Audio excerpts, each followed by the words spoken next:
Hey, what's up guys? Gentleman Features. Hope you're having a great day today. And we are returning to the Flashpoint map with this Iran playthrough.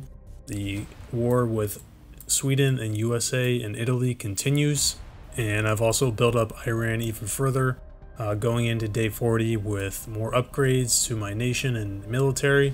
And also my ally Ukraine is back into the game. So let's go into Ukraine, and I'll show you exactly what happened there with reclaiming his land, and then also Italy, and then we'll do research, and then we'll do an outlook over the rest of the game. Ukraine has been the main focus for this entire game, as it was taken over by Italy, Sweden, and the USA all at once, and I have repelled them completely out. My ally stayed active the entire game, thankfully, and he held this city right here, which is the occupied city, but it kept him alive in the game long enough. And then I retook Odessa after pushing out this three-nation coalition. Retook that land, and as soon as I took the city, it went back to him. And then I just slowly pushed out with two stacks. Now, one of the stacks is right here, and it is the classic main battle tank with some AA support, radar, high-level motorized infantry, and then I have multiple rocket launchers for the range attack for that. So it's a pretty good stack. It's got almost everything in there. Just need to work on leveling up some units in there. So that was the unit, along with another one up here in Moscow, that basically led the charge into reclaiming Ukraine and just cleaning up any enemies left over after defeating all of them in Ukraine. And now my ally is back in the game, thankfully. You can see that he has cities already back up and running. He's got the basics already going, so I'm pretty excited about that. He's reclaimed his capital, and it's at 62%, so his morale is going to be steady. It's already at 60, so it's not bad.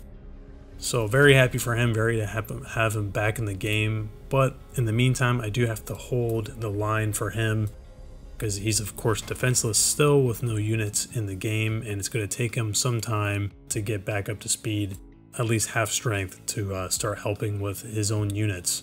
So I'm keeping some stacks in his land in his far extreme west. I'm keeping his supply city safe with this stack, and then I have fighters just patrolling every now and then. I got a stack slowly building in Kyiv. I have motorized infantry and National Guard just cleaning up a little bit, then heading back. And then this darker yellow region is mine. That is my color. I just recently took Moscow from Sweden, and here's my other stack with the same exact build out, except I have total artillery sprinkled in there as well. So we're starting to push the enemies out of this region. Took some losses, of course, of Ukraine losing almost everything but rebuilding. But at the gain of the USA and Sweden and Italy literally losing everything, all their units, I'm pretty sure they don't have much. You can see there's one stack up here that has taken St. Petersburg, it looks like, with amphibious units. So I'm not too worried about that because it's amphibious units. They don't really have much defense. I can just take them out with my strike fighters all together. So I'm not really worried about that. He has no ranged attack either. Now let's go to Italy. Italy did actually reach out to me and ask to be back in the coalition. I do have a time limit if you say you're going to join. I expect the application, and it never came, so I just went ahead and took the rest of his nation. I'm just in the process of doing that. I recently took Rome as capital, so that of course means that his morale is going to keep falling and falling. I've bombarded Venice with this destroyer just relentlessly, just kept it there. So he can't build anything, and the rest of his cities are in flames. So I think he's pretty much out of commission in this game. I do have a naval blockade being set up here in the Mediterranean. Now that Italy is getting basically taken off the map, I'm pushing my naval blockade more forward to the west to take a better position from the USA and Sweden coming through the Strait of Gibraltar. So I got the level 4 destroyers setting up. I got another one here getting ready at this port just to make sure that no enemies will come through here and slip through the blockade. Then I have a backup one back here. So I got plenty of destroyers. They're all right here focused. So I think I'm going to be okay there. And then let's go back to the homeland and see exactly what's going on. Now it's pretty much empty. Everything is just getting produced and then shipped out immediately, either to the Ukrainian front or it's getting shipped to the Italian front. So now I'm in this point where I have good breathing room. I don't have to keep everything as close. Now I am still keeping 2 stacks right here in case anything major just bulldozes through. I at least have something to stop. It's a few tanks, artillery, the recon vehicle, and motorized infantry. It's just a little just to have there. And then I have an air base here that I station a lot of my strike fighters. They're all spread out right now, but I have about 7 or so, maybe 8 strike fighters that are at level 4. So that is good to have those there. In terms of research, let's take a look. So nothing has changed for the infantry, and since my last video, it's still the highest level. Nothing has changed for the armoreds yet because I've been focusing on some other things. I have the SAM launchers now, which I've been producing. Everything else is the same level. You know, I have the multiple rocket launchers and the SAMs at level 1. No helicopters. And then my strike fighters are still at level 4. Now I just completed the research of the naval patrol aircraft, and I also just completed the level 4 research of the destroyer. So the reason why I did the naval patrol aircraft is because I saw the level of naval bases that the USA has, and I'm expecting him to have somewhat of a strong navy. He's got level 4 bases, one here in Jacksonville. He's got level 3 in Charleston.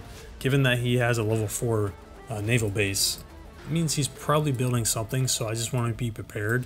So in case my destroyers have trouble with whatever he has, I also want to have the naval patrol aircraft handy as well. So I've built an airstrip here, and also I'm building one in Italy right here. Once those are built, I'm going to have good logistics for putting in units into Europe, but also for aircraft to fly in and just cover this area like the naval patrol aircraft. Now I am also saving up for the missiles. That is going to be my next thing that I'm just going to focus on researching. So I'm just going to stick with the ballistic missile, and then I want to get the cruise missile. That's mainly what I'm after, is just the cruise missile. I'm going to utilize a lot of cruise missiles with my strike fighters and my high level destroyers, just to basically take out the rest of anything that these guys have. Once those are done, I think I'm going to go complete offensive when the time is right and everything is in the right position. At the moment, I'm just going to stay on the defensive with the USA. With Sweden, I am planning on doing an offensive against him, but again, I want to wait a little bit until Ukraine is in a good position for me to leave. I don't want to leave him, and then all of a sudden Sweden comes in from somewhere and attacks. Also, USA is looking like he's coming down here. And then there's also this city up here that has an airport, so there could be any units sprinkling down here into Moscow. So I have to kind of keep a good barrier, defensive barrier up here. I'm just trying to keep a good defensive line. Now, Moscow itself has many suburbs around it. I think it has like 1, 2, 3, 4, 5 suburbs. So there's a lot of little provinces surrounding it. It's a nice city for defensive purposes. You could put artillery all the way around it. You could put artillery in the middle with your SAM launchers and all that, and then you could put soldiers around it to help defend. It's a good city, I would say, for defensive purposes. So that's why I took it.